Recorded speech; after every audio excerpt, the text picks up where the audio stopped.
Welcome. Welcome to Break the Stigma virtual event. Typically we're in person with a breakfast, but today I am joined by a panel of individuals that are connected to the Clubhouse model and Sheldon House locally here in Grand Rapids. So I'm just going to introduce everyone that's with me. Hi, I'm Rhiannon McCalmont. Tara VanDyke, she is the director of Sheldon House, Grand Rapids. Tara, you want to just say hello? Good morning, everyone. Thanks for joining us. Great. And then we also have Kellogg from Clubhouse International. Go ahead and say hello. Hi, everyone. I'm really excited to be joining you today. Wonderful. And then we also have Leasa Holton, and she is a Clubhouse Sheldon House member. You want to just say hello, Leasa? Hello, good morning. Wonderful. And then we also have Chris Walkley. And if you want to just say hello, Chris. Hello, everybody. All right, so we're going to get started. But before we get started, I just want to say thank you to our sponsor, Hammersmith Equipment. And then we're going to just move forward. We're going to run through some question and answer sessions just to kind of give more information about the Clubhouse model and specifically to raise money for Sheldon House, Grand Rapids. So we also want to draw your attention to, you should have received a couple of emails just highlighting what we're doing, how we're raising the funds, what we're raising funds for, and then we'll just go from there. So first, I just want to say, Tara, can you tell us a little bit more about the Clubhouse model and what it means for individuals that have lived under a stigma of mental health issues? Yeah, absolutely. Yeah, so again, so thank you, everyone. I'm really glad that we have a great panel here this morning, and I'm thankful for those joining in live on Facebook. So the Sheldon House is a Clubhouse model program, and so we'll use those words a little interchangeably today, Sheldon House and Clubhouse. And we really fill an important gap in meeting the needs of those living with mental illness in our communities. Unfortunately, it's not uncommon for those living with a mental illness to struggle with isolation, a lack of social supports, kind of a disconnectedness to others, and sometimes a sense of not really having a purpose and supports to reach their goals. And so Sheldon House and Clubhouse programs like ours around the world really work to fill that gap, whether that's helping someone go back to work, go back to school, pursue a wellness goal, build friendships, and so it really does fill an important need. And Sheldon House is the only Clubhouse model program here in Kent County, so we serve a very large area, and really work to fill some of those unmet needs. I think that was one of the draws for the Clubhouse model for me, was the international perspective. Lee, can you tell us a little bit more about that? So we have Sheldon House locally and Kent County Clubhouse, but tell me more about the international reach that Clubhouse model also has. Yes, absolutely. So like Rhiannon explained, I'm with Clubhouse International. I worked with a Clubhouse in Fowlerville, Michigan, Genesis House for 17 years prior to joining Clubhouse International. And we're a membership organization, so we have more than 300 clubhouses in 30 countries. We're in 37 states plus Washington, D.C. And Michigan has more clubhouses than any other state and country in the world. So we're very excited to be working as closely with such a strong clubhouse like Sheldon House and a strong clubhouse coalition in Michigan, Clubhouse Michigan, which Sheldon House also takes an active lead in. So the work of Clubhouse International is largely around helping with clubhouse training, helping to connect and ensure that clubhouse models are following the standards through an accreditation process that Sheldon House has successfully gone through many times, and to help start and develop new clubhouses around the world. Our mission is to help support every community get a clubhouse program started. We think it should be part of the fabric of a community like the YMCA. We know there are people living with mental illness in every community, and we know that Clubhouse is a evidence-based practice and it's effective. So our work is to help grow the Clubhouse model as well. Thank you. Yeah, Tara, can you speak to the stigma surrounding getting help when mental health is a barrier? What are some of the things that, you know, Yeah, absolutely. prevent people from seeking support?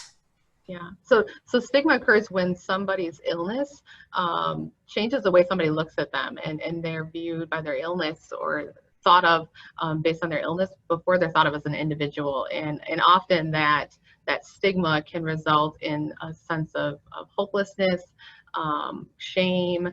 It often impacts people seeking help and wanting to talk about their mental health. It also impacts their opportunities sometimes to pursue employment goals or community engagement. And so really that is really what at the core of what Clubhouses around the world and Sheldon House, what we aim to really see our members as people first and full of potential and see their worth. And so every day when members come into our Clubhouse, on average, we have about 50 people a day pre-COVID that come into our Clubhouse, and we are helping to empower them to be decision makers and problem solvers and leaders in our community here, and seen not by their illness. And so that's one of the ways that we work to break the stigma. I think that's fabulous. I wish I could have you repeat the whole thing. We may need to have that quoted. I think that that's one of the things that drew me to Sheldon House and the Clubhouse model to be involved. I started with you just photographing the Break the Stigma breakfast events, and then we discussed me being part of the advisory board. And I remember the day that I said to you, I am impacted by how Sheldon House staff does not make it seem as though we're an us versus them situation, and that everyone as a member is making decisions daily for the running of Sheldon House and the transitional employment and how important all of those pieces were. I felt really happy to be part of the organization. And Leasa, could you speak to how Sheldon House has impacted your daily life? Sheldon House has been a tremendous support for me. I lived as basically a recluse in my house for 15 years. I had curtains closed, doors locked, didn't talk to no one, didn't go out. I just could not hardly even get out my door to go get my mail. I did not trust people.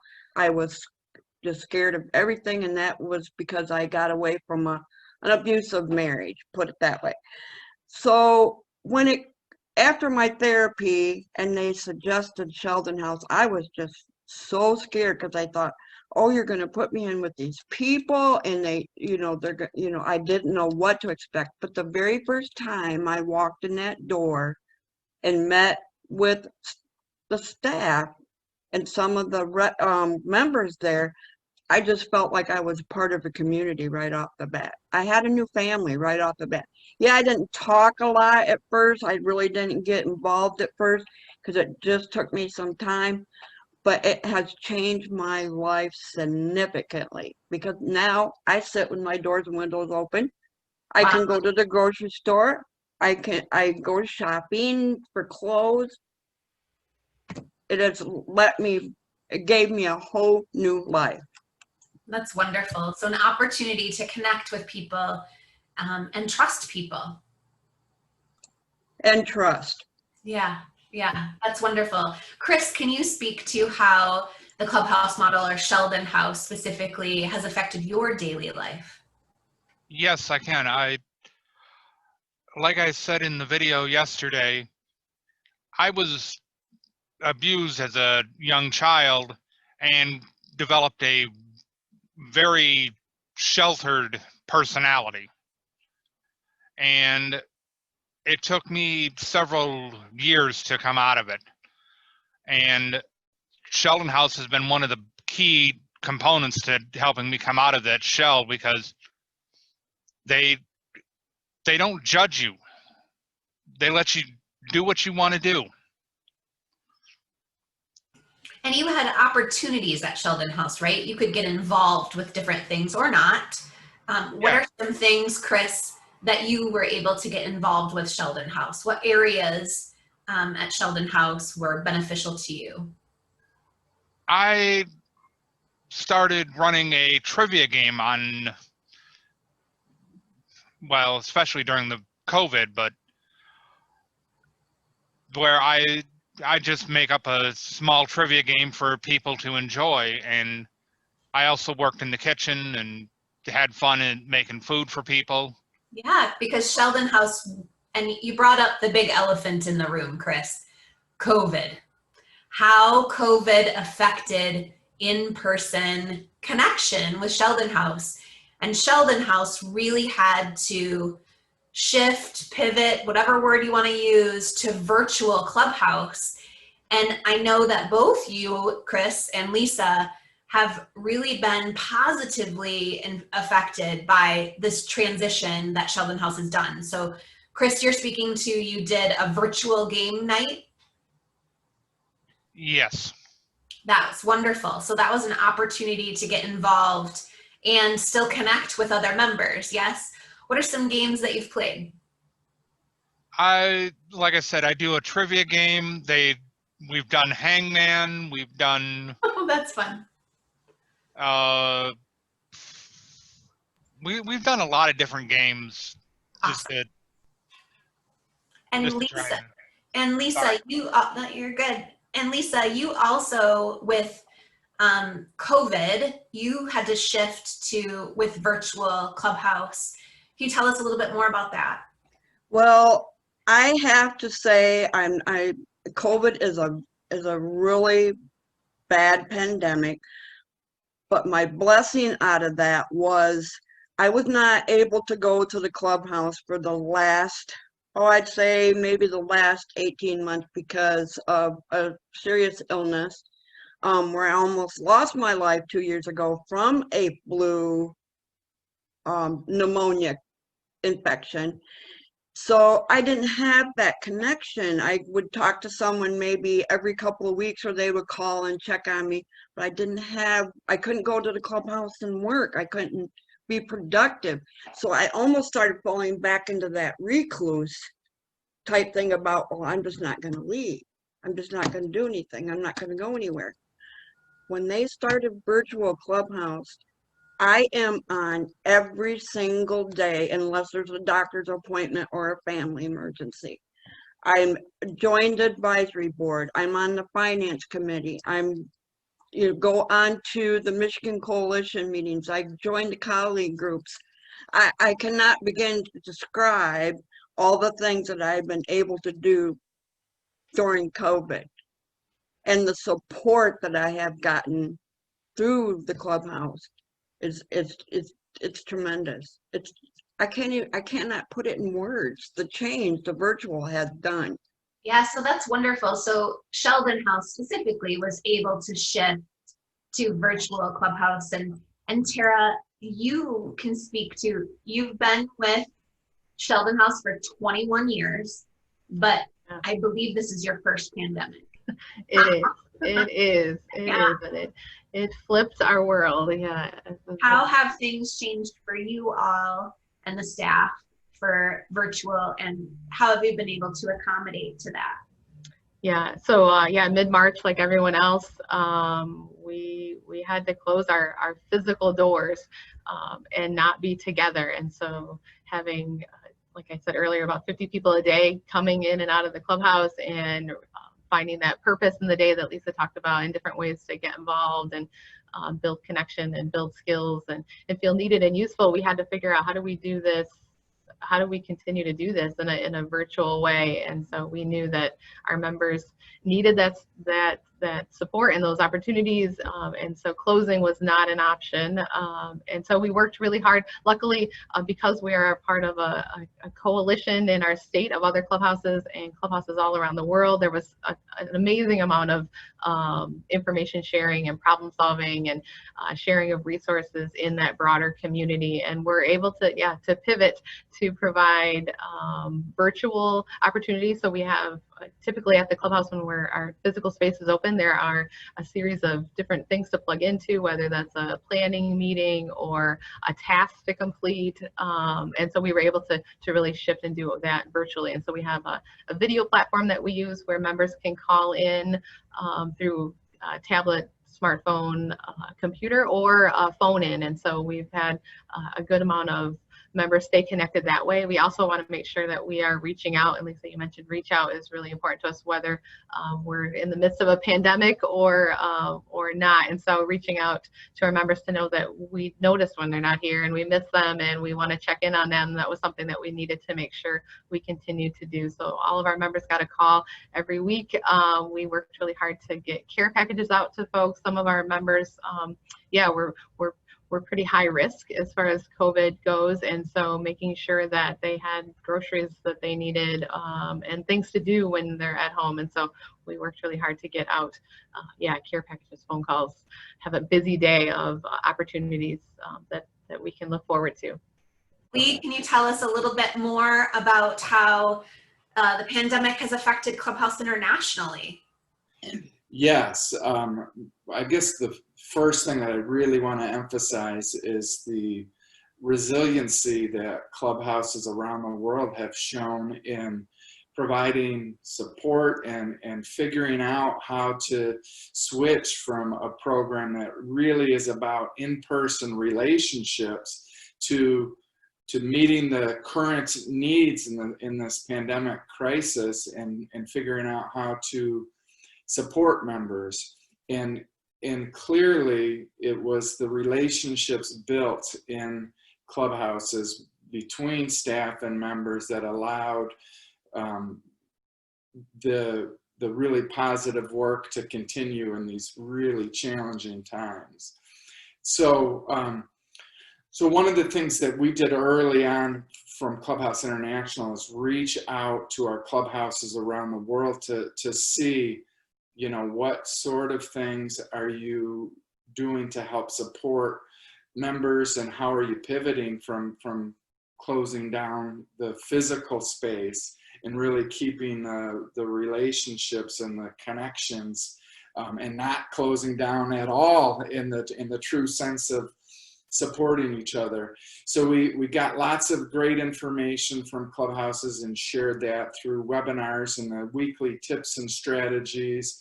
And we were just really encouraged to hear the resiliency and the different stories, including a number of clubhouses reported that the outreach universally went up for every clubhouse, meaning, clubhouses are always very good at reaching out and supporting members that aren't in the physical space.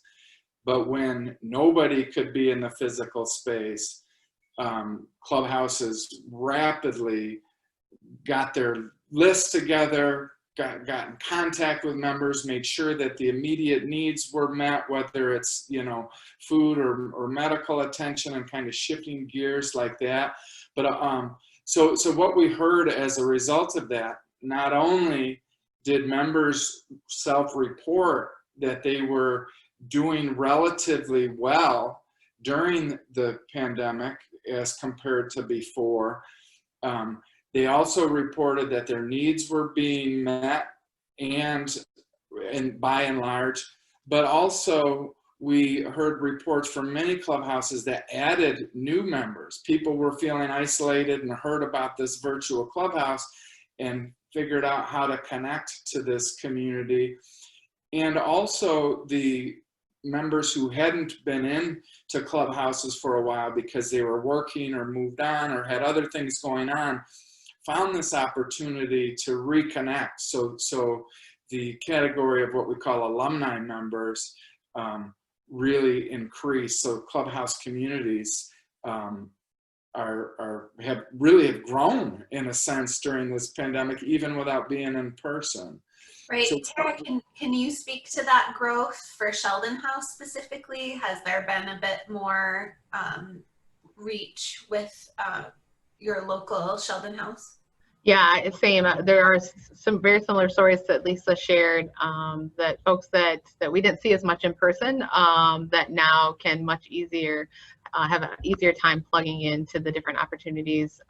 We have a closed kind of a private Facebook group that is more active than ever, and a lot of member-to-member support happening there. What I think is really neat is to see, so in the day-to-day work of Clubhouse at Sheldon House here, we have a couple different kind of opportunities to plug in, and so people that tend to like to do the same thing sometimes spend more time together, and you don't maybe get a chance to really get to know everyone. And so for example, like Chris, you spent a little bit more time in the culinary unit of the Clubhouse, and Leasa more time in the business unit, and maybe wouldn't have become such great friends as you are now. And maybe you guys could speak to that a little bit about how that that friendship has kind of been built over this period. Developed because of virtual opportunity, Mm-hmm. whereas you would have spent time in two different sections in person, where now, Leasa, have you attended Chris's virtual game nights or trivia nights? Oh, yes, I have. And I really enjoyed them. I love his questions. Awesome. And And Chris? we've become friends. Like Tara said, he was in the culinary unit, I was in the business unit.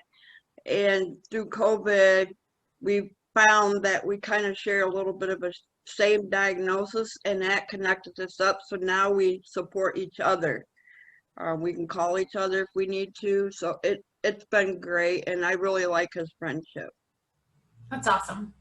It's so nice. I've even found myself reaching out to friends via Zoom and just saying, hey, can we just talk for a little bit over Zoom? I just want to see your face. So I understand that need. Lee, I didn't mean to cut you off. I just wanted to make sure that I made the connection there. I didn't even consider the fact that Clubhouse has grown during the pandemic. I would love to hear more about that a little bit as well. You know, where have you seen like some statistics of growth? Well, we did a survey. Clubhouse International partnered with Michigan State University and Wayne State University to try to kind of capture this moment. So we reached out to our more than 300 clubhouses and said, can you give us some snapshots basically of how members are doing and overall programming, kind of what those numbers look like. And we will do one more survey because, you know, it's still going on. And one of the things that we've seen is different parts of the world and different parts of the country and even different parts of states are experiencing different transmission rates and different response rates. So it's not sort of one size fits all, but we had over 5,000 surveys returned from members describing how they're coping and how they're getting support. And then the director's report, we had more than half of our Clubhouse directors provided survey information on things such as, you know, average daily attendance before, during, how they're reaching out.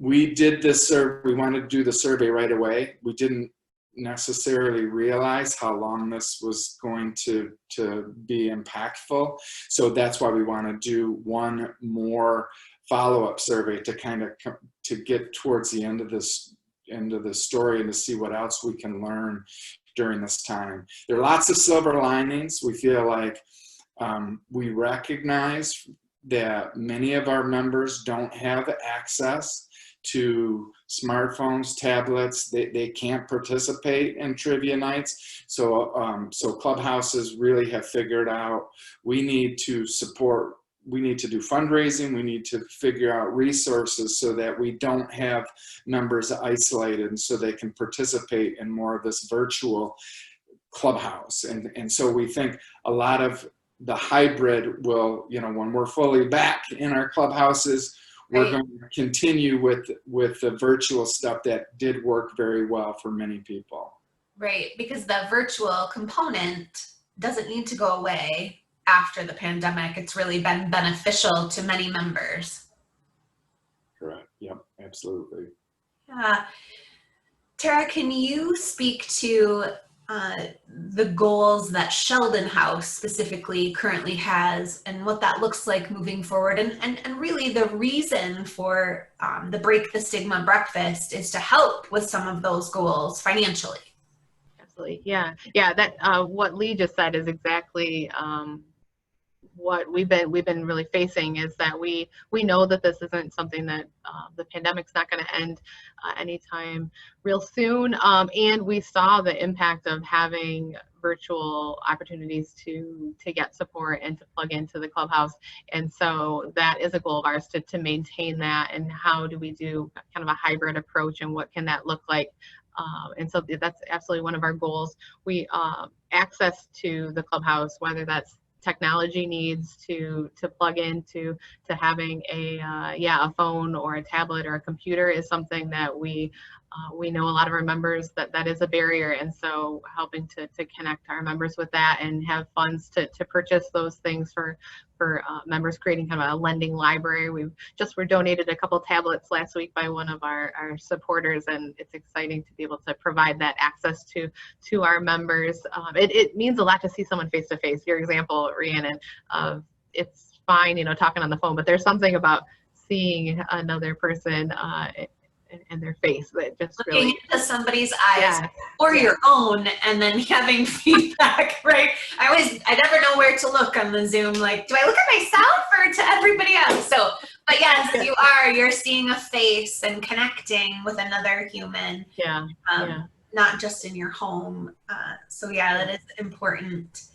Yeah, so definitely one of our goals. Our other goals are increasing access to membership in general. Right now, we can't serve everyone that would benefit from Clubhouse, and like Lee described, our goal in every Clubhouse program around the world is really to be in line with what a YMCA or a local community center that anyone who's in the community could benefit from. So we're always looking at helping members increase access or increase membership.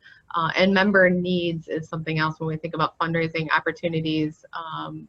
Thankfully, we had donations from our supporters to be able to do those things during the pandemic around care packages and make sure folks get the groceries they need. So that's been really helpful, as well as when members are going back to work, some of those things, money can be used for interview outfits, or your first set of work shoes, or educational supplies for going back to school. And so yeah, there's a wide variety of program-related enhancements that fundraising dollars are helpful with, access for members, and this hybrid approach. Those are all things that we're in need of and working towards right now. And some members, their membership is paid through Medicaid, but then there's also members that are sponsored through fundraising, correct? Yeah, so that's been our long-term goal. We had a pretty scary situation in 2018 where our Medicaid funding was in jeopardy, and that was definitely an eye-opening.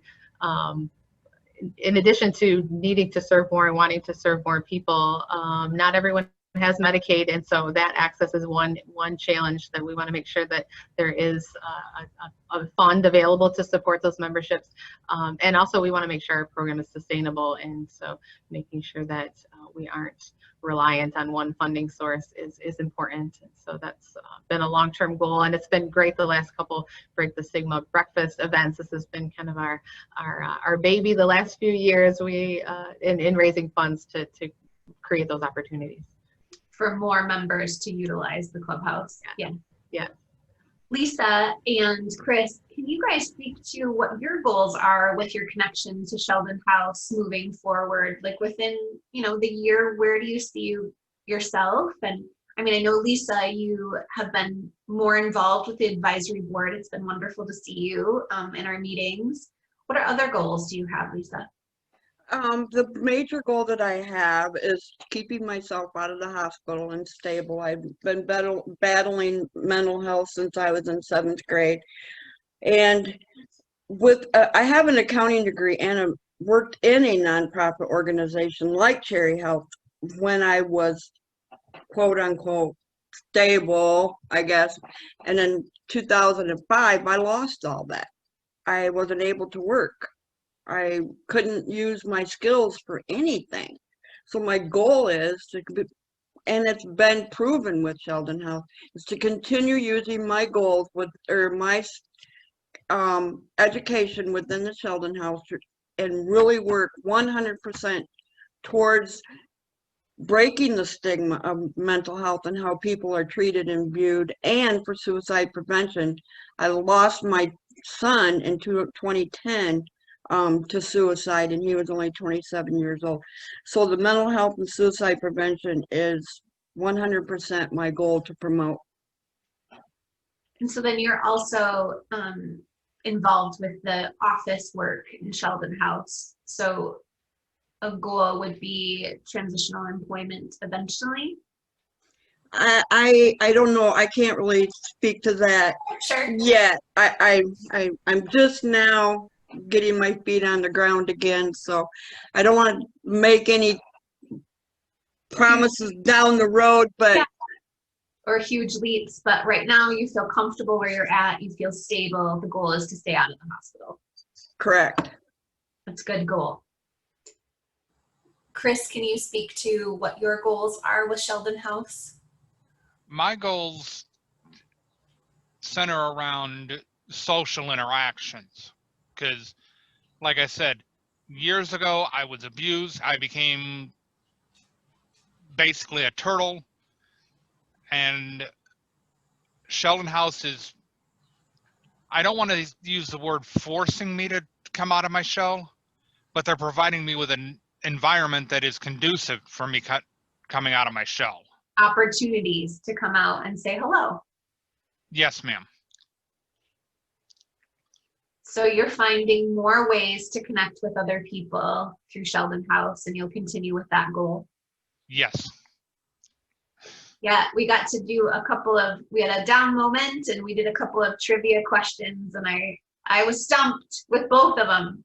So that was fun, Chris. Anyway, I think that this is a good time to wrap it up. I really appreciate everyone's attention to details, and this can be nerve-wracking to have your face on a screen and not interrupt one another and unmute and mute and put the dogs and cats away so they don't interrupt us. But I really appreciate everyone coming and viewing this and contributing to the Clubhouse model, specifically Sheldon House. And Tara, I don't know if you have any last words that you'd like to share, but I'll let you take it away. Yeah, so I just really wanted to say thank you for joining us this morning, and then hopefully you're enjoying the emails that you're getting so far. You should have gotten one yesterday and Monday, and yeah, keep checking your inboxes. Thursday you'll have a chance to meet 3 more of our members and hear how their lives have been impacted, specifically around employment, education, and wellness. And then Friday we'll have a wrap-up email in your inbox as well. So just really thank you for taking the time to learn about Sheldon House, to increase your awareness of mental health and the needs and stigma associated with it, that we can make an impact and change. So thank you.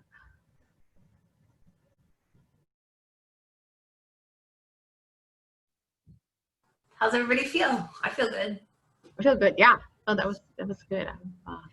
Only disappointing thing I didn't speak to was the remodel at Sheldon House. Oh, I didn't think about that. Yeah, that's that. But Maybe. I think that's Yeah. okay. Yeah, I think so too. I know. It was so hard not to interrupt. Like there was a couple times where I'm like, oh, Leasa, I want to say how both you, Leasa and Chris, when they first joined the Clubhouse, I have distinct memories of Leasa walking in and telling me about her experience with accounting and being like, ding, ding, ding.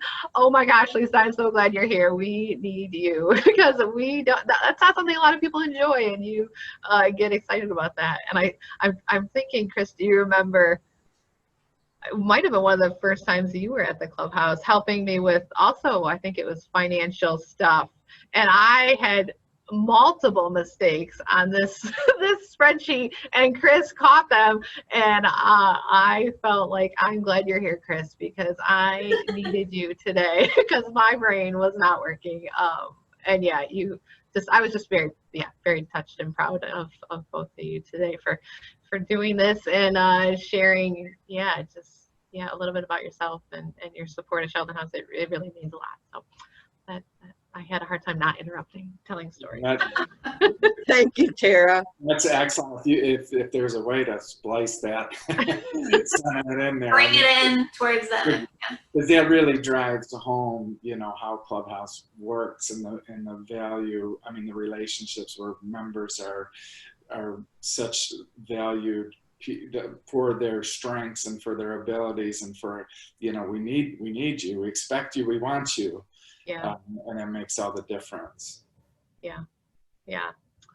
Well, I really appreciate all of your time, and I know, Lee, you're in the midst of putting together a internet or national conference in a couple of days or a couple of weeks, and to take time to help us out with this panel. Much appreciation to you. Oh, my pleasure. I love Sheldon House. I love working with you guys. You do wonderful work there. And Rhiannon, you're just a natural. I had this like, whoa, wait a minute, Rhiannon would be perfect for hosting this. So I liked how you reflected the answers and kind of reiterated and helped shape the questions, because I literally just stared at the computer the whole time. Like, I don't know how to do this. This is not my strength. So thank you. You're welcome.